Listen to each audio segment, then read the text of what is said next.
بسم اللہ الرحمن الرحیم نحمدہ ونصلی علی رسولہ الکریم اما بعد۔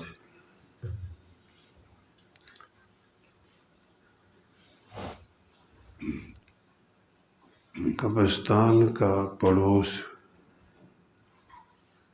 اچھا مل جائے، یہ خواہش انبیاء علیہ السلام نے بھی کی ہے اور صحابہ کرام نے رضی اللہ تعالیٰ عنہم اجمعین انہوں نے بھی کی ہے، اولیاء کرام نے بھی کی ہے۔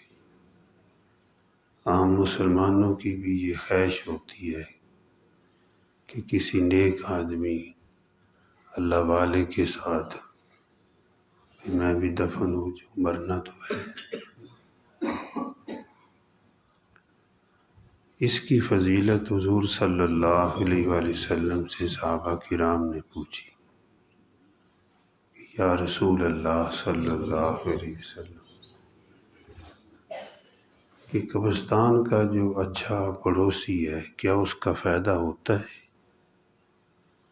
آپ نے فرمایا دنیا میں اگر اچھا کوئی پڑوسی ہو تو اس کا فائدہ ہوتا ہے؟ جی ہوتا ہے۔ فرمایا ایسے ہی جو قبر کا پڑوسی ہے، قبرستان کا اچھا ہے، نیک ہے، اس کا بھی فائدہ ہوتا ہے۔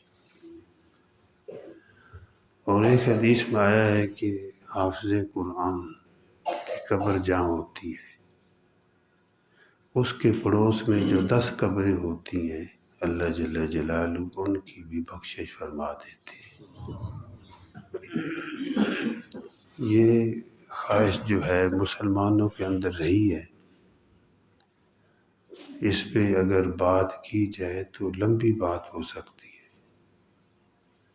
خود حضرت عمر فاروق رضی اللہ تعالیٰ نے پیغام بھیج کر روضہ اقدس میں دفن ہونے کی مائی صاحبہ سے درخواست کی، تو جب انہوں نے اجازت دے دی تو بہت خوش ہو گئی۔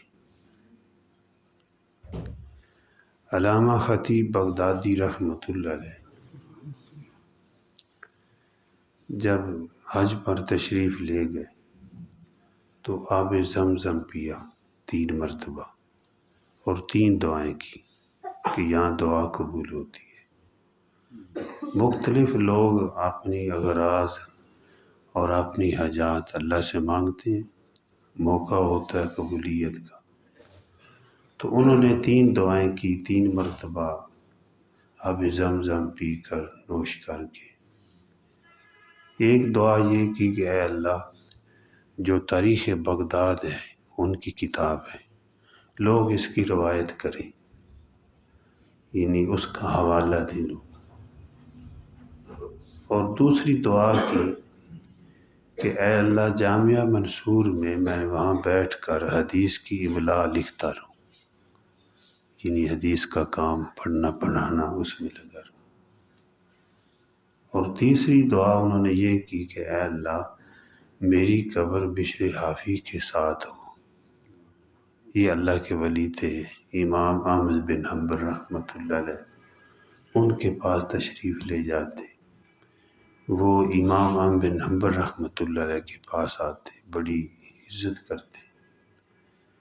امام احمد بن حنبل رحمۃ اللہ علیہ سے شاگردوں نے پوچھا، خود بھی بہت بڑے اللہ والے تھے، وقت کے امام تھے، کہ یہ آتے ہیں بشر حافی رحمۃ اللہ علیہ، تو آپ اپنی مسند چھوڑ دیتے ہیں، احترام کے ساتھ بٹھاتے ہیں، تو آپ خود بہت بڑے عالم ہیں۔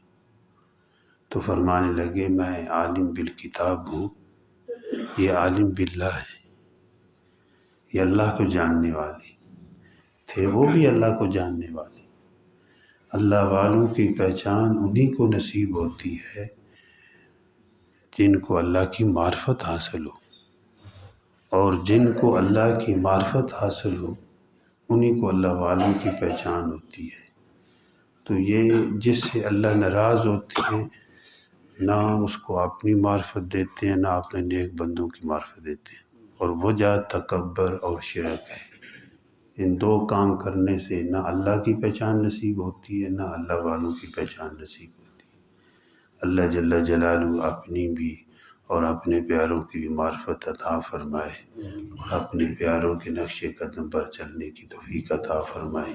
الحمدللہ رب العالمین، والصلاة والسلام علی سید المرسلین۔ اللہم انت السلام ومنک السلام، تبارکت یا ذا الجلال والاکرام۔ ربنا تقبل منا انک انت السمیع العلیم۔ صلی اللہ تعالی علی خیر خلقہ محمد وعلی آلہ واصحابہ وآل بیتہ اجمعین، آمین یا رب العالمین۔